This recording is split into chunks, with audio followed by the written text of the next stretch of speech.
오늘 우리에게 주시는 하나님의 말씀은 시편 143편 1절부터 12절까지 말씀입니다. 주님, 내 기도를 들어주십시오. 애원하는 내 소리에 귀를 기울여 주십시오.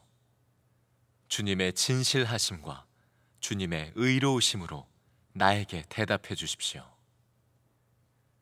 살아있는 어느 누구도 주님 앞에서는 의롭지 못하니 주님의 종을 심판하지 말아 주십시오. 원수들이 내 목숨을 노리고 뒤쫓아와서 내 생명을 땅에 짓이겨서 죽은 지 오래된 사람처럼 흑암 속에서 묻혀 살게 하였습니다. 내 기력은 약해지고 놀란 심장은 박동조차 멎어버렸습니다.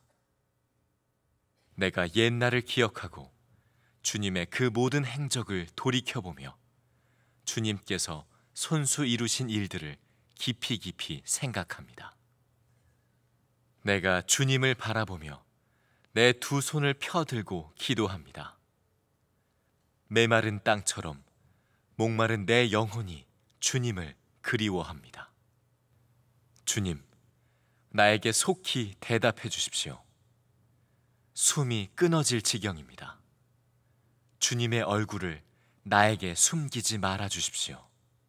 내가 무덤으로 내려가는 자들처럼 될까 두렵습니다. 내가 주님을 의지하니 아침마다 주님의 변함없는 사랑의 말씀을 듣게 해 주십시오. 내 영혼이 주님께 의지하니 내가 가야 할 길을 알려주십시오. 주님, 내가 주님께로 몸을 피하니 내 원수들에게서 건져주십시오.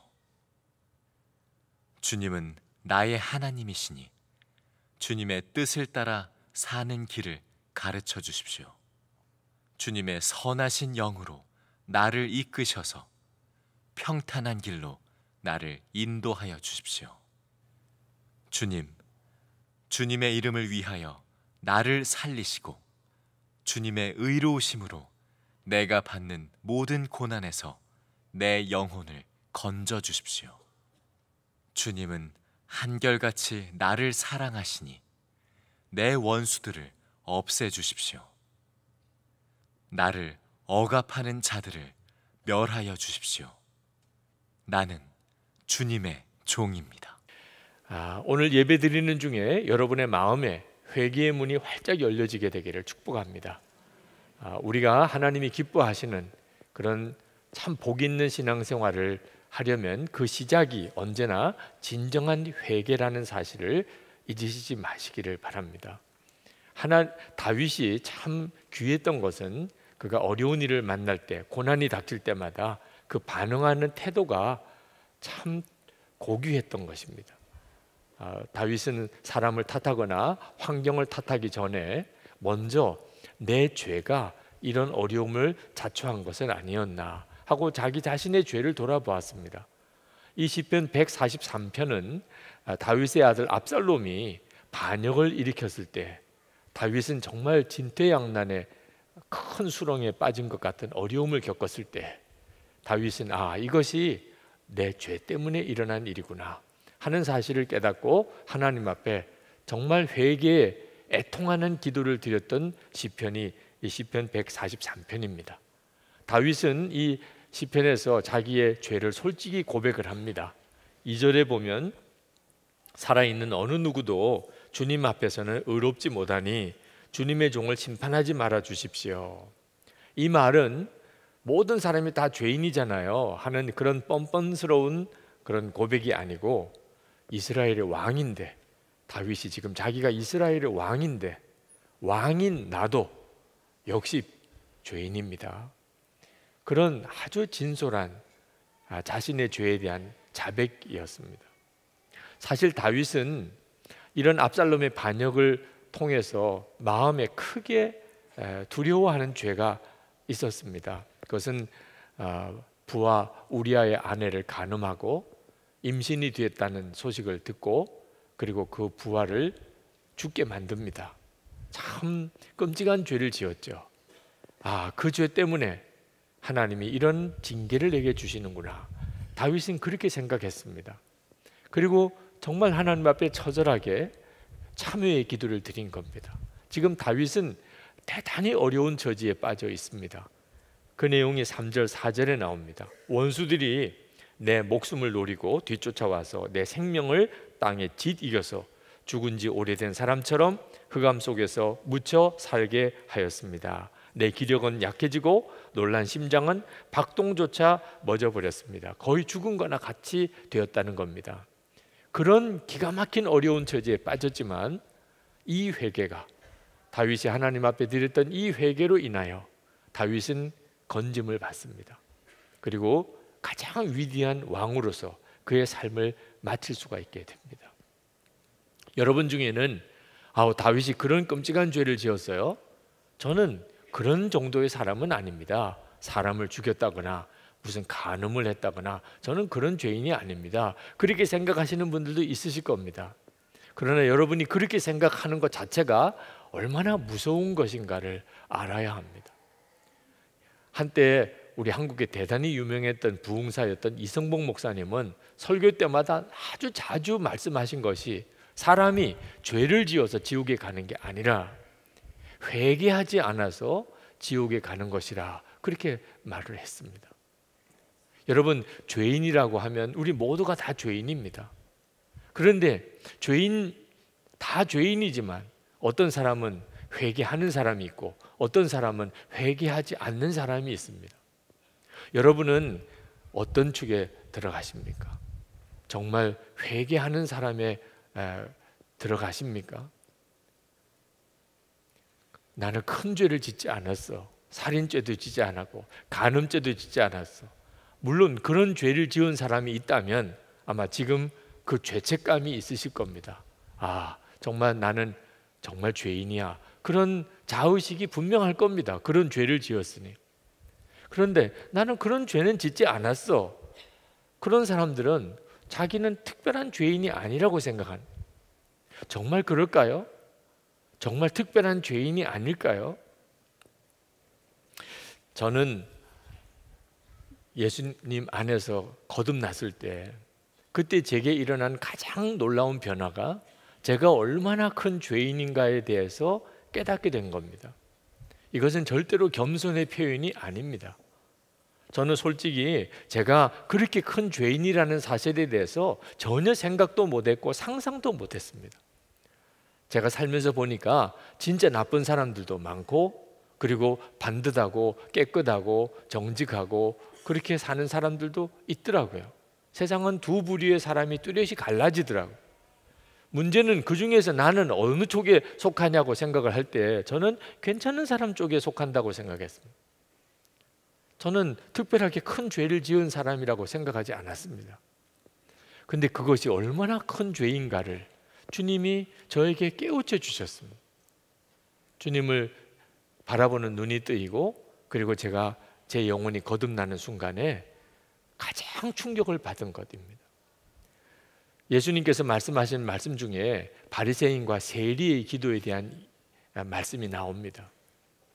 바리새인과 세리는 완전히 다른 부류의 사람입니다. 바리새인은 아주 당대에 경건하기로 소문난 사람, 세리는 아주 죄인으로 사람들의 손가락질을 받던 사람입니다. 그런데 하나님께 드리는 기도가, 바리새인은 나는 저 세리 같지 않음을 감사합니다. 하나님, 나 저런 더러운 사람은 아닙니다. 세리는 감히 얼굴도 들지 못하고 하나님, 나는 죄인으로소이다. 그렇게 기도를 드렸습니다. 그때 예수님께서 말씀하셨습니다. 바리새인이 세리보다도 더 큰 죄인이라는, 도대체 무슨 죄인이라는 겁니까? 바로 그것, 나는 저 세리 같지 않습니다.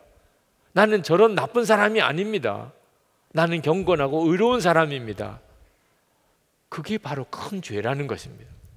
하나님 앞에서 도대체 바리새인과 세리가 무슨 차이가 있겠습니까? 다 똑같은 죄인인데 바리새인은 나는 세리 같지 않다고, 나는 저런 나쁜 사람이 아니라고, 그 교만의 죄, 남을 판단하고 정죄하는 죄가 그 세리가 지은 죄보다 더 무서운 죄라는 것입니다. 그게 바로 저의 죄였습니다. 바리새인이 가졌던 죄. 나는 나쁜 사람의 부류가 아니야. 나는 괜찮은 사람이야. 그게 얼마나 큰 죄라는 사실을 하나님께서 그날 깨우쳐 주셨어요. 저를 보는 눈이 뜨였고 사람을 보는 눈이 열렸습니다. 여러분 중에는 나름대로 자신이 교양이 있다고 생각하고 배우기도 많이 했고 그리고 특별히 잘못한 것도 없이 그렇게 잘 살고 있다고 생각하는 분들이 있으실 겁니다. 그런 사람들 중에 죄인을 바라보는 눈이 아주 날카로운 분, 그리고 상종하기 싫어하는 마음, 나는 그런 사람과 엮이기 싫어, 나는 저런 사람이 부류가 아니야, 완전히 나는 다른 사람이야, 그런 생각을 가지고 계신 분들이 이 자리에 있으실 겁니다. 여러분 아셔야 됩니다. 그게 온갖 윤리적인 죄를 짓는 사람보다 훨씬 무서운 죄입니다. 하나님 앞에 섰을 때 기절할 정도로 무서운 죄인 것입니다. 여러분은 진짜 구원받은 사람입니까? 그걸 어떻게 알 수 있습니까? 언제 자기가 지옥에 갈 수밖에 없는 그런 죄인이었는지를 깨달았는지를 확인해 보면 알 수가 있습니다. 교회는 이렇게 나오지만 자기가 지옥에 떨어질 만큼 그렇게 심각한 죄, 그렇게 악한 사람이라는 것에 대해서는 동의하지 않는 사람들이 있습니다. 지금 이 자리에도 있으실 겁니다. 나도 죄는 지었죠. 그러나 아주 작은 죄들만 지었습니다. 그런 사람들도 있으실 겁니다. 바로 그 영적인 상태가 얼마나 두려운지를 알아야 합니다. 죄에 대해서 그렇게 생각하니까 우리의 죄를 지시고 십자가에 죽으셨다는 예수님의 그 십자가를 바라보아도 별로 마음에 감동이 없는 겁니다. 예수님 한 분이면 충분하다, 잘 이해가 안 되는 겁니다. 지옥에 떨어질 수밖에 없는 자가 예수님의 십자가의 은혜로 구원받았음을 진짜 믿게 되면 예수님 한 분이면 충분합니다. 구원받았다는 것 그거 하나로 하나님 저 더 받을 것도 없어요, 다 주셨어요, 충분해요, 이렇게 고백이 되는 것입니다. 요즘에 고위공직자들이 청문회를 거치는 일을 봅니다. 그때마다 나는 나쁜 짓을 저지르지 않았습니다. 나는 뭐 다른 사람이 다 하는 그런 정도의 일만 했습니다. 자기 죄를 감추고 그리고 덮으려고 연연하는 것을 봅니다. 심지어는 그런 자신의 과거가 다 드러날까 봐 그런 고위공직자의 자리에 올라오라고 그렇게 요청을 받아도 한사코 거부하는 사람들도 많다는 이야기를 들었습니다. 그런데 여러분, 사람의 청문회를 피한다고 그게 다행일까요? 사람들이 괜찮다고 해서 그게 괜찮은 것일까요? 여러분, 진짜 두려운 게 뭔지 알아야 합니다.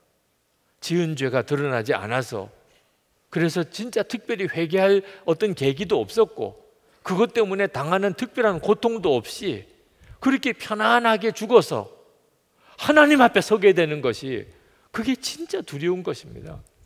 여러분, 하나님 앞에 서게 되면 어떤 일이 벌어지는 줄 아십니까? 마귀는 참수하는 자라고 그랬습니다. 우리가 지은 죄를 절대로 마귀가 그냥 호락호락 넘어가지 않습니다. 국회에서 하는 무슨 청문회 비교도 안 됩니다. 우리의 모든 죄를 다 들추어내서 저 자는 죄인입니다, 저 자는 지옥에 가야 마땅한 자입니다, 아주 악에 바쳐서 마귀들이 여러분들을 참수하는 것을 아셔야 합니다. 견딜 수 있겠습니까? 그때를 준비했습니까? 그냥 덮어서 지나간다고 그게 덮어지는 게 아닙니다. 여러분, 다윗이 정말 복을 받은 이유는 그가 죄가 없어서 그런 게 아닙니다. 다윗은 하나님 앞에서 정말 정직하게 자기 죄에 대해서 공개적으로 회개하는 사람이었습니다. 눈물로, 밤마다 눈물로 침상을 적시며 회개하던 사람이에요. 그래서 하나님께서 그 다윗을 그렇게 쓰실 수가 있었던 것입니다. 우리가 다윗의 회개에서 정말 배울 수 있는 또 하나의 교훈은, 다윗은 회개할 때마다 하나님이 정말 용서해 주신다는 확신을 가지고 있었다는 사실. 다윗은 하나님 앞에 혹시 이것이 내가 밧세바와 간음하고 우리아를 죽인 것 때문에 하나님이 징계하시는 것입니까? 그러나 하나님, 제가 진심으로 하나님 앞에 회개했습니다. 하나님, 저를 심판하지 말아 주십시오. 그렇게 하나님 앞에 탄원의 기도를 드릴 때 다윗은 하나님의 진실하심과 하나님의 의로우심에 의존하여 하나님께 대답을 구했습니다. 1절에 보면 주님의 진실하심과 주님의 의로우심으로 나에게 대답해 주십시오. 여러분, 회개하려면 하나님의 자비와 하나님의 용서와 하나님의 사랑에 의존해서 용서를 구해야 하잖아요. 그래야 용서 받을까 말까 하잖아요. 하나님의 진실하심과 의로우심에 의존해서 하나님께 회개하면 그거 어떻게 감당하겠습니까? 하나님의 진실하심과 의로움이 얼마나 크신데 그 앞에서 자기의 죄를 드러내놓으면 그게 얼마나 무서운 일입니까? 그런데 어떻게 다윗은 하나님의 진실하심과 의로우심 앞에서 하나님의 용서를 구한 것입니까? 그것은 다윗이 하나님은 죄를 지으면 징계하시지만 회개하면 반드시 용서하시고 구원해 주신다고 약속하셨다는 사실을 분명히 알았기 때문에 하나님이 약속하셨습니다. 하나님의 진실하심, 하나님의 의로우십니다. 그러면 약속하신 것을 반드시 지키시는 하나님이란 뜻 아닙니까? 하나님은 이스라엘 백성들에게 반드시 지키라고 십계명을 주었습니다. 그러나 그 계명을 지키지 못했을 때 어떻게 할 것인가? 하나님은 하나님 앞에 나와서 속죄를 받을 수 있는 속죄 제사 규정을 만들어 주시고 그런 속죄 제사를 드릴 수 있는 성소도 하나님이 규정으로 만드셨습니다. 다시 말하면 하나님은 우리가 죄를 짓고 하나님 앞에 회개하면 돌이킬 수 있는 방안을 이미 약속하셨다는, 신명기를 읽어보면 하나님의 계명을 지키는 자에게 복을 약속하셨습니다. 하나님의 계명을 어기는 자에게 하나님이 무섭게 그를 징계하실 것에 대해서 말씀하셨습니다. 나라도 잃어버리고 이민족에게 포로로 잡혀가게 하실 거라고 그랬습니다. 그러나 그들이 포로로 잡혀간 그곳에서라도 자기들의 죄를 깨닫고 하나님 앞에 회개하면 하나님은 반드시 그들의 죄를 용서하시고 그리고 구원하여 다시 돌이켜 돌아오게 해 주실 것이라 그렇게 약속하셨습니다. 솔로몬이 성전을 다 짓고 하나님 앞에 일천 번제를 드리고 그리고 하나님께 드렸던 솔로몬의 기도의 가장 중요한 내용이 무엇인가? 하나님, 이 이스라엘 백성이 하나님 앞에 범죄하고 난 다음에 그들이 징계를 받았을 때 그들이 깨닫고 하나님 앞에 이 성전에 와서 자신의 죄를 고백하고 회개하면 하나님께서 반드시 그들을 다시 용서하시고 그리고 다시 세워주세요. 다시 구원해 주세요. 그게 솔로몬의 기도였습니다. 역대하 6장에 나옵니다. 그리고 역대하 7장에 하나님께서 그 솔로몬의 기도에 그렇게 하겠다 하시는 하나님의 응답으로 하늘에서 불이 내려서 그 솔로몬이 준비한 재물을 다 불태워 흠양하시고 하나님의 영광이 새로 지은 솔로몬의 성전에 가득하게 하셨다고 그랬습니다. 성경은 일관되게 말씀합니다. 하나님은 어떤 하나님이신가? 용서하시는 하나님이라는 겁니다. 느헤미야 9장 17절에 주께서는 용서하시는 하나님이시라. 은혜로우시며 긍휼히 여기시며 더디 노하시며 인자가 풍부하심으로 그들을 버리지 아니하셨나이다. 하나님이 하나님의 진실하심과 의로우심에 호소하는 것은 하나님이 그렇게 약속하지 않았습니다. 하나님이 그렇게 말씀하시지 않았습니다. 하나님은 진실하시고 의로우시니 한번 약속하신 것을 어기는 하나님이 아니지 않습니까? 그러니 하나님, 제 이 회개를 받아주소서. 그리고 받아주실 줄로 믿었던 것입니다. 하나님은 진짜 용서하시는 하나님, 하나님은 정말 사랑의 하나님이십니다. 그 증거가 십자가입니다. 그런데 이 십자가는 동시에 하나님은 진실하시고 의로우신 하나님이라는 증거이기도 합니다. 우리가 죄를 지었습니다. 하나님은 그래 괜찮아 없던 걸로 하지 뭐, 얼마든지 그렇게 하실 수도 있는 하나님이십니다. 그런데 하나님은 진실하시고 의로우신 하나님이시기 때문에 그렇게 하실 수가 없었습니다. 그래서 우리가 지은 죄를 하나님의 독생자 예수 그리스도께서 그 죄를 지시고 십자가에서 피 흘려 죽으셔야만 됐습니다. 하나님의 진실함과 의로우심의 상징입니다. 하나님은 절대로 죄를 그냥 넘기시지 않으십니다. 그런데 하나님께서 우리의 죄를 예수님이 지고 십자가에 죽게 하셨다면 이제는 다시 우리의 죄로 인하여 우리를 심판하지 않으셔야 그게 의로우신 거죠. 만약에 하나님이 우리를 다시 심판하신다면, 그렇다면 하나님은 똑같은 죄로 2번 벌하시는 일이 되잖아요. 하나님이 진짜 진실하시고 의로우시니 예수님의 십자가로 우리의 죄를 심판하셨으면 이제는 누구든지 예수님 안에 있는 자는 용서하시고 구원하시고 회복하시는 하나님이신 게 그게 당연한 일이죠. 그러므로 우리가 하나님 앞에 나와서 회개할 때마다 우리 안에 분명히 가져야 될 믿음은 반드시 용서하신다. 내가 회개를 안 하면 어떻게 할 수가 없지만 내가 회개하면 하나님은 반드시 용서하신다. 그리고 나를 다시 세우신다. 나를 다시 일으키신다. 그 확신을 가져야 합니다. 그래서 다윗이 하나님 앞에 담대하게 기도합니다. 5절에 보면 다윗은 지난 날을 가만히 돌아봅니다. 깊이 생각했다고 그랬습니다. 지난 날 하나님은 나에게 어떤 하나님이셨나? 언제나 은혜로운 하나님이셨습니다. 자기가 소년이었을 때 들판에서 양떼들을 위하여 밤을 샐 때, 사자와 곰이 달려올 때, 그 사자와 곰과 싸울 때 그때 하나님은 자기를 지켜주셨습니다. 골리앗과 싸울 때 자기가 비록 소년이었지만 하나님은 그때도 하나님이 자기에게 은혜로우셨습니다. 사울 왕이 아주 미쳐서 자기를 죽이려고 쫓아다닐 때 그때도 하나님은 자기를 은혜로 지켜주셨습니다. 심지어 자기가 우리아를 죽이고 그 아내 밧세바를 취했을 때, 그런 끔찍한 죄를 지었을 때, 하나님 앞에 눈물로 자기의 죄를 솔직히 고백했을 때 하나님은 그 눈물의 제사를 받아주셨습니다. 시편 51편 17절에 하나님께서 원하시는 제물은 찢겨진 심령입니다. 오 하나님, 주님은 찢겨지고 짓밟힌 마음을 멸시하지 않으십니다. 하나님은 정말 회개를 받아주셨어요. 그래서 다윗은 지금도 하나님께서 내 이 참회의 기도를 받아주신다, 그걸 믿을 수가 있었어요. 그래서 그는 하나님께 메마른 땅에 단비를 기다리는 것처럼 주님을 갈망합니다. 6절에 내가 주님을 바라보며 내 2손을 펴들고 기도합니다. 메마른 땅처럼 목마른 내 영혼이 주님을 그리워합니다. 그렇게 끔찍한 죄를 짓고 그리고 이렇게 어려운 저지에 빠진 다윗이 하나님 앞에 회개하면서 정말 원했던 것은 내 영혼이 주님을 그리워하는 것입니다.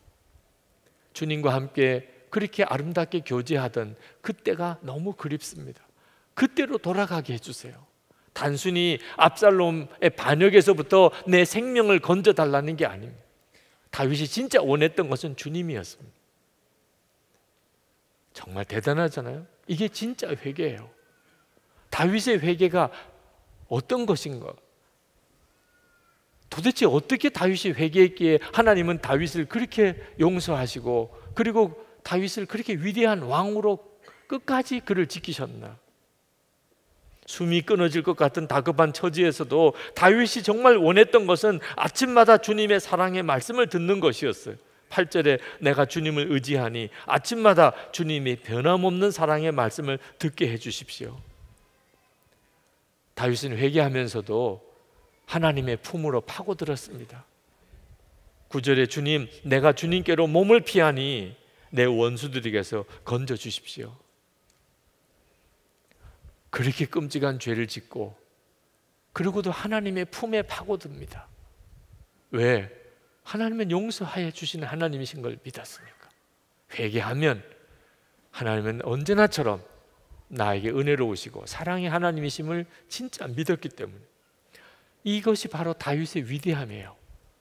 다윗에게 회개는 이런 회개였어요. 다윗은 그냥 울고불고 좌절에 빠지고 슬픔에 사로잡히고 절망하고 그러지 않았어요. 그도 눈물로 밤마다 침상을 적셨지만 그는 하나님의 품으로 더 파고들었습니다. 우리도 그렇게 해야 합니다. 우리의 회개는 이런 회개여야 합니다. 가룟 유다도 예수님을 은30에 팔고 회개했어요. 근데 어떻게 했습니까? 스스로 목숨을 끊어버렸어요. 그것도 자기 죄를 깨달은 거죠. 자기 죄에 대해서 고통스러워한 거죠. 그런데 그냥 스스로 목매달아 죽었어요. 그건 그를 구원하는 회개가 아닙니다. 하나님이 우리에게 원하시는 회개는 우리를 절망시키려고 하심이 아닙니다. 회개하면 반드시 받아주신다. 그걸 믿으라는 거예요. 11절에 주님의 이름을 위하여 나를 살리시고 주님의 의로우심으로 내가 받는 모든 고난에서 내 영혼을 건져주십시오. 하나님은 약속하신 하나님, 용서하시겠다고, 언제나 회복해 주시겠다고 약속하신 하나님, 그 약속의 의로우심을 믿는 거예요. 12절에 이렇게 마지막으로 고백합니다. 주님은 한결같이 나를 사랑하시니. 이게 죄 지은 사람이 회개하면서 드리는 고백이에요. 주님은 한결같이 나를 사랑하시니 나는 주님의 종입니다. 여러분 중에 여러분 자신에 대해서 절망하시는 분이 있으십니까? 아마 여러분이 어떤 절망 가운데 있는지 모르지만 저처럼 저 자신에 대해서 절망하기도 쉽지 않으실 겁니다. 저는 진짜 저 자신에 대해서 절망한 사람, 목사고 3대째 목사고 성경도 많이 알고 늘 설교하는 사람이면서 어째 그렇게 똑같은 죄를 반복해서 짓고 똑같은 잘못을 그렇게 돌이키지 못하는가? 저는 제가 저 자신이 싫었어요. 제가 목사라는 것 자체가 너무 부끄러웠어요. 하나님 앞에 설 때가 너무 두려웠어요. 저는 저 자신에 대해서 정말 절망했었습니다. 그런데 저에게 변화가 있었어요. 정말 하나님의 은혜였습니다. 내가 아는 십자가의 복음이 단순히 내 죄만 사하는 복음이 아니고 예수님과 함께 죽고 예수님으로 사는 복음이라는 사실을 알게 된 것입니다. 예수님 십자가에 죽으실 때 나도 죽었다는 거예요. 하나님께서 너가 죽었다는 사실을 인정하라. 그 말씀을 저 자신에 대해 절망이 없었다면 저는 받아들이기 어려웠을 거예요. 꼭 그래야만 됩니까? 꼭 죽어야만 됩니까? 그랬을 거예요. 근데 저는 저 자신에 대해서 너무나 절망했기 때문에, 도무지 구제불능이었으니까 제가 죽었다는 게 저에겐 너무 기쁜 소식이었어요. 아, 내 옛사람이 이미 죽었구나. 이제 비로소 예수님이 내 생명이 되시는구나. 그 사실을 믿음으로 받아들이고 고백할 때 얼마나 울었는지 몰라요. 한편으로는 너무 기쁨이고 그동안에 죽지 않는 자아로 살았던 것에 대해서 너무나 애통함으로 하나님 앞에 눈물로 기도했습니다. 그것이 주님이 원하는 회개였어요. 그리고 제 영혼이 살아났어요. 24시간 주님을 바라보는 눈이 뜨이고 제 안에 거하시는 주님을 바라보게 되고 그리고 주님 안에 거하는 법을 배우게 되면서 비로소 제 삶의 변화가 일어나게 된 것입니다. 여러분, 고난 중에 계신 분이 있습니까? 삶의 기가 막힌 어려움 중에 빠져 있는 분이 계십니까? 진정한 회개가 여러분을 있는 그 자리에서 건져냅니다. 하나님 앞에 정말 구하세요. 성령님만이 무엇이 문제인지 깨닫게 해주실 수 있습니다. 도대체 무엇이 문제이길래 내 삶에 이렇게 어려운가? 개인의 심령도, 가정도, 여러분의 일터도, 또 여러분이 속해 있는 교회 공동체 안에도 도대체 무엇이 문제이길래 하나님의 말씀이 이루어지기보다 마귀가 역사하는 것이 훨씬 더 많은가? 까닭이 있습니다. 회개해야 될 것을 진짜 회개하지 못하고 있으면 주님도 어떻게 역사하실 수가 없는 것입니다. 그러나 회개하면 반드시 하나님이 살려내십니다. 십자가가 그 보증입니다. 우리 안에 오신 성령께서 그 보증입니다. 회개하면 반드시 주님이 우리를 살리십니다. 10번 넘어지면 11번 일으키십니다. 100번 쓰러져도 101번 주님이 다시 일으켜 세우십니다. 그래서 회개를 해도 담대하게 주님의 품에 안길 수 있는 겁니다. 히브리서 10장 19절에 그러므로 형제들아 우리가 예수의 피를 힘입어 성소에 들어갈 담력을 얻었나니 담력이라고 그랬습니다. 예수의 피를 힘입어. 성소는 어딥니까? 속죄함을 받는 곳입니다. 우리가 어떤 죄를 지었든지 회개를 해도 담대하게 주님의 품에 파고들 수 있는 이유가 뭡니까? 십자가의 은혜 때문이고 우리 안에 계신 성령께서 보증이신 것입니다. 아, 나는 큰 죄 지은 게 별로 없는데 뭘 도대체 회개하라고 하는 거야? 그렇게 생각하시는 분이 있다면 여러분의 죄를 하나님 앞에 가서야 깨닫게 되지 않게 되기를 바랍니다. 이건 정말 끔찍한 일입니다. 주님, 제가 저 자신의 죄에 대하여 깨닫게 되기를 원합니다. 제 눈이 뜨이기를, 제 영혼이 살아나고 제 영혼이 잠든 데서 깨어나기를 원합니다. 여러분 정말 지금 그렇게 기도하시기 바랍니다. 지금 성령께서 상하고 통회하는 마음을 주시는 것이 그것이 축복입니다. 이 사람이 진짜 죄에서 벗어난 사람인가? 그 사람이 자신의 죄를 고백하는 것을 보면 알 수 있습니다. 사도 바울은 나는 죄인 중에 괴수라고 그랬습니다. 어떤 사람은 나는 큰 죄가 없어, 그런 사람도 있습니다. 누가 정상이고 누가 비정상입니까? 주님, 제게 온전히 구원받은 그 영혼을 주십시오. 그 눈이 뜨이게 해 주옵소서. 그래서 하나님과 사이에 가로막힌 것이 해결되게 해 주옵소서. 오늘 이 시간이 그 시간이 되기를 축복합니다. 우리 찬송을 부르면서 주님 앞에 다시 한번 우리의 마음의 기도를 올려드리면 좋겠어요. 주님, 정말 애통할 마음 주소서. 회개할 마음 주소서.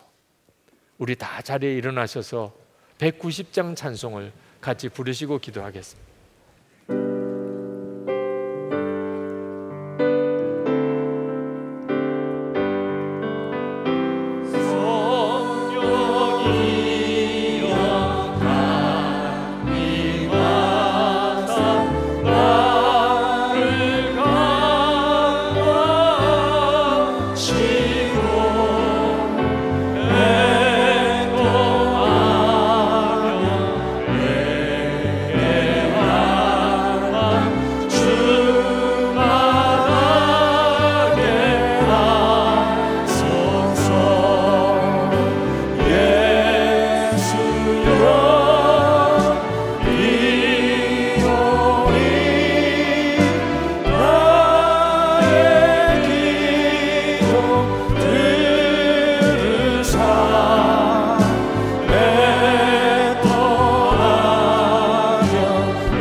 이 시간에 기도하실 때 하나님과 사이에 가로막힌 것이 있습니까?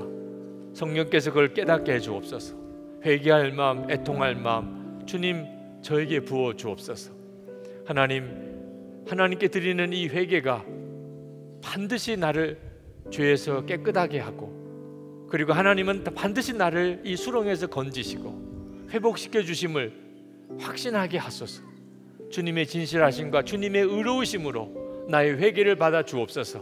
우리 다 같이 통성으로 기도하겠습니다. 은혜와 사랑에 충만하신 아버지 하나님, 놀라우신 하나님의 은혜와 하나님의 역사하심을 인하여 주님 앞에 간절한 마음으로 기도합니다. 오늘도 이 예배를 드리는 모든 성도들, 주여 이 말씀을 붙잡는 성도들을 하나님 그 삶의 수렁에서 건지시고 그 파멸에서 구원해 주시기를 원합니다. 애통하며 회개할 마음 주셔서 하나님과 사이에 가로막힌 것, 하나님의 은혜가 흐르지 못하는 것, 하나님의 능력이 막힌 것을 하나님 해결되게 하여 주옵소서. 하나님 주께서 알게 하소서.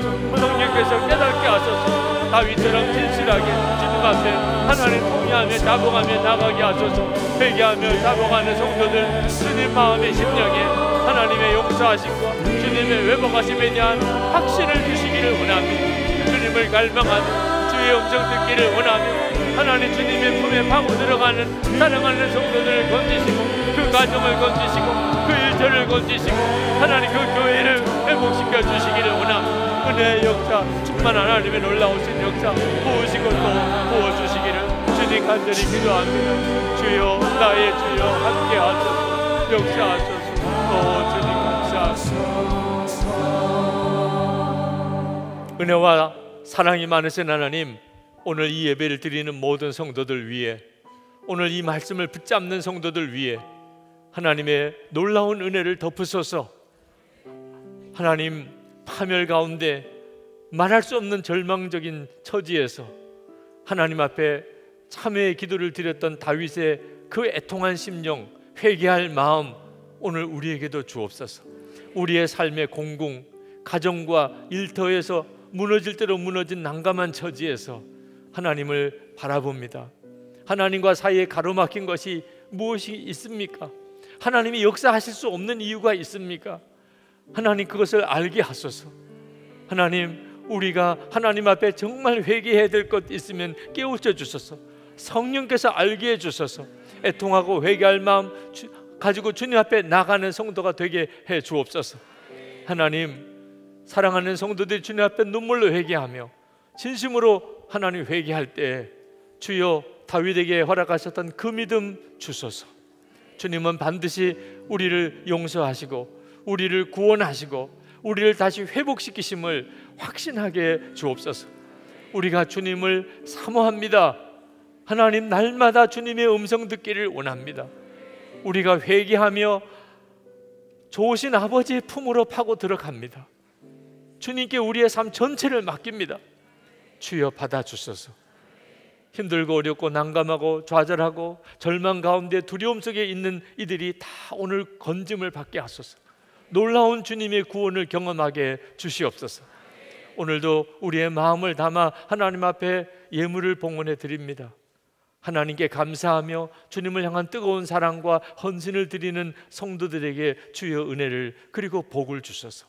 심령에는 주를 바라보는 눈을 뜨게 하시고, 그리고 하나님, 저들의 가정 안에 하나님의 은혜의 놀라운 회복을 주시고 가족들 안에 주 안에서 하나 되게 하시고 우리의 자녀들에게 주여 복을 주시고 성도들의 기업에 힘을 더하여 주옵시고 먹고 입고 사는 것뿐만 아니고 돕고 베풀고 그리고 살려내고 도와주며 그렇게 살 수 있게 하시기를 원합니다. 병든 이들을 이 시간에 주의 손으로 사로잡아 깨끗하게 고쳐주소서. 예배하고 돌아갈 때 병에서 노임을 받게 하여 주시옵소서. 하나님, 하나님께서 이 교회를 사랑하셔서 교육관을 짓고 다음 세대에 신앙을 물려주는 중요한 일을 시작하게 하시고 그리고 건축 허가가 나오게 하시니 감사합니다. 이를 위해 수고한 모든 건축위원들에게 주 은혜를 더하시고 성도들의 기도에 놀라운 역사를 더하셔서 아름다운 건축이 마무리되어질 수 있게 하소서. 하나님, 이 땅에 교회와 성도들에게 새로운 부흥을 주셔서 찢어질 대로 찢어지고 갈라진 이 사회와 이 나라를 하나 되게 만드는 일에 교회를 사용하시고 성도들을 통하여 이 나라가 하나님이 기뻐하시는 거룩한 나라가 되게 하여 주옵소서. 하나님, 북한에 억류되어 있는 김국기 목사님, 김종욱 목사님, 최충길 선교사님 속히 건져 주소서. 북한 주민들에게도 자유를 주시고 그리고 복음을 들려 주옵소서. 그날이 속히 오게 하여 주옵소서. 세계 열방에 있는 선교사님들을 하나님의 손에 부탁합니다. 변함없는 주님의 은혜와 사랑으로 붙잡으소서. 하나님, 어디서 무슨 사역을 하든지 항상 주님이 동행하소서. 하나님과 사이에 막힘이 없게 하소서. 주의 보혈로 늘 정결함을 허락해 주옵소서. 오늘도 주께 나와 예배하고 돌아가는 모든 이들에게 주 예수님의 은혜와 하나님의 사랑하심과 성령의 교통하심이 충만히 함께 하시기를 축원하옵나이다. 아멘.